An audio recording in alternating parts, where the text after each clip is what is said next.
Haleluya, selamat berjumpa kembali Bapak, Ibu, Saudara dalam Renungan 79.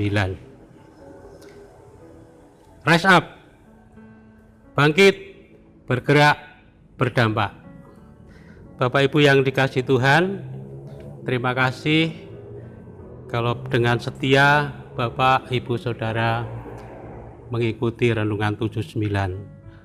Untuk bersama-sama kita bisa membangun iman dan kerohanian kita di hari-hari yang semakin jahat ini. Pada saat ini Renungan 79 sampai pada Injil Matius pasalnya yang ke-27. Pada Injil Matius pasal 27 ini ada 66 ayat dalam 7 perikop. Pada kesempatan ini kita akan bersama-sama belajar merenungkan kebenaran firman Tuhan dalam perikop yang kedua. Matius 27 ayat 11 sampai 26 dengan judul perikop Yesus di hadapan Pilatus. Pada kesempatan ini Renungan 79 saya beri judul penghasut. Ya. Menurut Kamus Besar Bahasa Indonesia,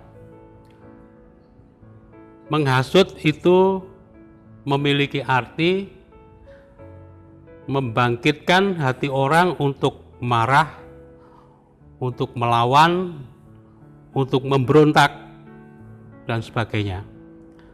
Yang didasari dengan rasa benci, rasa dengki, dan di dalamnya ada unsur fitnah.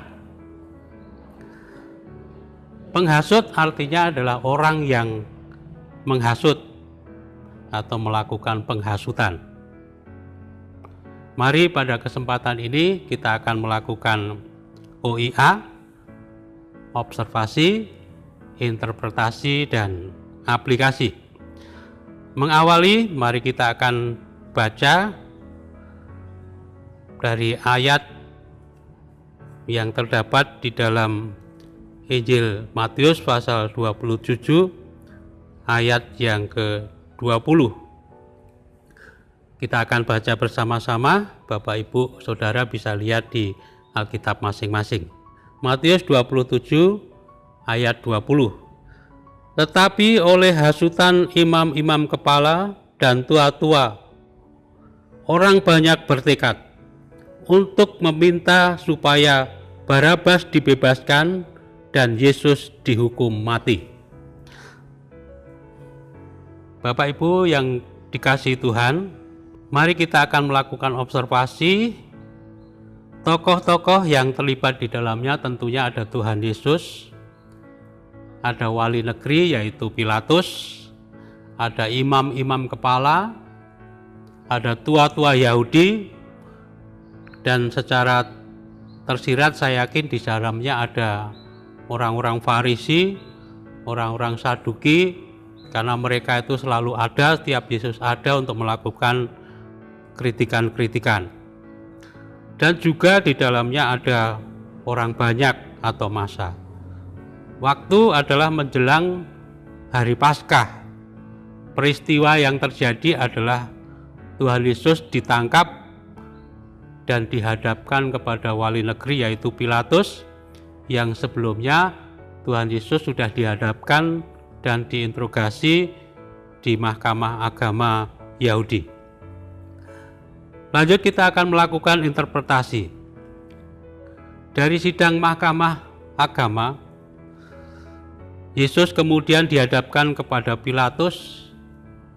Mereka bertujuan untuk mendapatkan legitimasi dari pemerintah Roma agar apa yang mereka lakukan memiliki kekuatan hukum sehingga mereka tidak dipersalahkan oleh rakyat.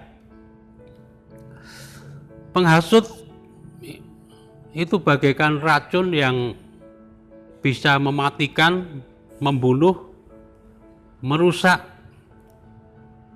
perasaan, rasa kemanusiaan, bahkan nalar sehat.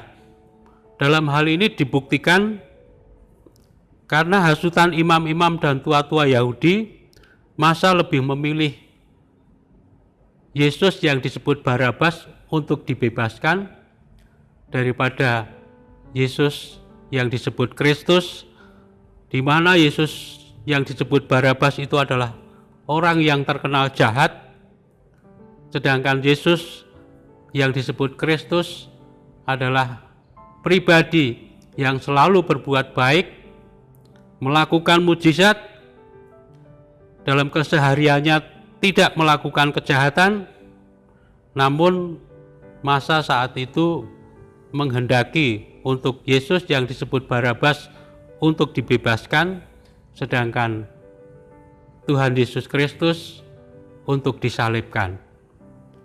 Akibat hasutan, akibat fitnah yang dilakukan oleh imam-imam, para tua-tua Yahudi, maka perasaan kemanusiaan dari rakyat, nalar sehat dari rakyat itu hilang, ya. Sehingga mereka lebih memilih yang jahat untuk dibebaskan, sedang yang baik untuk dihukum. Itulah yang banyak kita lihat di masyarakat, di mana kejahatan lebih banyak dibela daripada kebaikan. Bapak Ibu yang dikasihi Tuhan, apa yang mendorong dan memotivasi orang untuk melakukan penghasutan? Yang pertama karena rasa iri, karena rasa dengki. Coba kita kembali membaca di dalam Matius 27 ayatnya yang ke-18 dan yang ke-20. Ia memang mengetahui bahwa mereka telah menyerahkan Yesus karena dengki. Ayat 20, tetapi oleh hasutan imam-imam kepala dan tua-tua, orang banyak bertekad untuk meminta supaya Barabas dibebaskan dan Yesus dihukum mati. Padahal Pilatus tahu, ya, bahwa orang-orang Yahudi, imam-imam kepala, tua-tua Yahudi itu menyerahkan Yesus karena iri dan dengki. Imam-imam Yahudi, para ahli Taurat, mereka merasa benci karena apa? Yesus yang senantiasa berbuat baik, melakukan mujizat, semakin banyak pengikutnya. Jadi Yesus sukses di dalam pelayanannya. Maka imam-imam kepala, orang-orang Yahudi, tua-tua Yahudi, mereka merasa bahwa pelayanan Yesus yang sukses itu membuat mereka kehilangan pamor dan merasa tidak dihormati lagi di masyarakat, sehingga timbullah rasa dengki, rasa benci kepada Yesus. Dalam Injil-Injil yang lain, cerita ini banyak kita bisa pelajari, ya. Setiap saat Tuhan Yesus melakukan mujizat, berbuat baik, selalu saja kelompok-kelompok ini tidak setuju dengan apa yang dilakukan Tuhan Yesus dengan menggunakan dalih dan dalil agama atau Taurat. Lalu bagaimana mereka itu bisa melakukan penghasutan? Karena mereka takut kehilangan kekuasaan. Ya.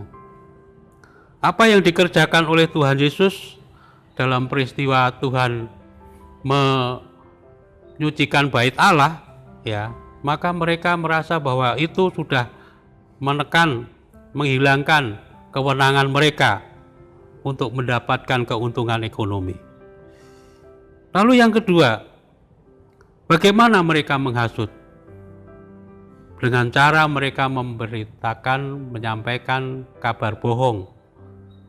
Mereka menggunakan para saksi dusta untuk membenarkan apa yang ingin mereka capai, ingin mereka raih, yaitu untuk membunuh Yesus. Lalu mereka juga memprovokasi massa. sehingga timbul emosi massa, sehingga apa yang dilakukan saat itu massa atau masyarakat atau rakyat lebih memilih untuk membebaskan Barabas daripada Tuhan Yesus. Lalu bagaimana aplikasinya Bapak Ibu Saudara?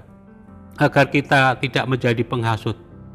Mari kita belajar turut bersyukur dengan kesuksesan orang lain, kesuksesan rekan kerja kita, kesuksesan tetangga kita, kesuksesan selama pelayanan dimanapun, ya, kita merasa turut bersyukur, ya, dan kita terus belajar untuk berkata benar, ya. Dalam Matius 5 ayat 37, jika ya, hendaklah kamu katakan ya, jika tidak, hendaklah kamu katakan tidak. Apa yang lebih dari itu berasal dari kasih jahat. Amsal 4 ayat 24, buanglah mulut cerong daripadamu dan jauhkanlah bibir yang dolak-dalik. Artinya bahwa kita belajar untuk berkata jujur. Lalu bagaimana agar kita juga tidak terhasut, terprovokasi, waspada terhadap penghasut-penghasut yang hari-hari ini banyak terjadi di media massa, ya. Penghasutan-penghasutan untuk membangkitkan kemarahan, ya. Lalu yang kedua, kita lebih baik diam, ya, merenungkan, memperhatikan berita-berita yang kita lihat, kita dengar sebelum kita memberikan komentar, dan mengkonfirmasi berita-berita yang kita lihat, kita dengar, yang hari-hari ini banyak sekali berita hoaks, berita-berita yang memprovokasi masyarakat untuk marah, berita-berita yang membuat kita juga tersinggung, membuat kita juga marah. Maka kita konfirmasi dulu supaya kita bisa tahu betul sumber dari berita itu betul atau salah. Bapak Ibu yang dikasihi Tuhan, mari kita menjaga diri agar kita tidak menjadi penghasut atau kita terhasut. Karena penghasutan ini sangat merugikan diri kita sendiri dan sangat merugikan masyarakat. Terima kasih Bapak Ibu Saudara yang dikasihi Tuhan, sudah mengikuti Renungan 79 dengan setia. Kiranya menjadi berkat bagi kita semua untuk bisa melewati hari-hari yang penuh dengan kesulitan ini. Kita bisa membangun iman kita bersama-sama. Terima kasih bagi Bapak Ibu yang ingin didoakan untuk pokok-pokok doa tertentu atau ingin menceritakan berkat Tuhan lewat kesaksian, mujizat yang sudah dialami, kesembuhan yang sudah dialami, permasalahan di dalam keluarga yang sudah terselesaikan, bisa disalurkan melalui chat WhatsApp di 0813 2742 0088. Puji Tuhan, mari kita akan mengakhiri Renungan 79 ini dengan berdoa bersama-sama. Bapa di surga, kami mengucap syukur buat kesempatan yang sudah Tuhan berikan, kami bisa merenungkan kebenaran firman Tuhan.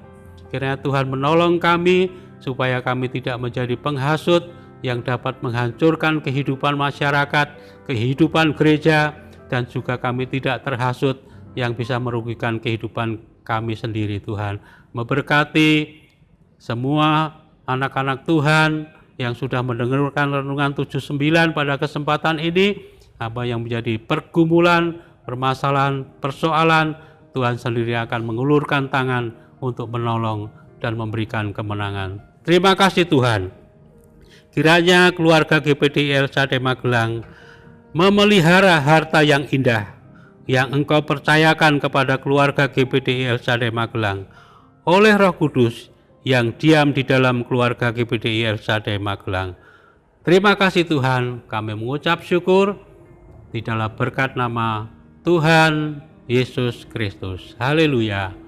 Amin.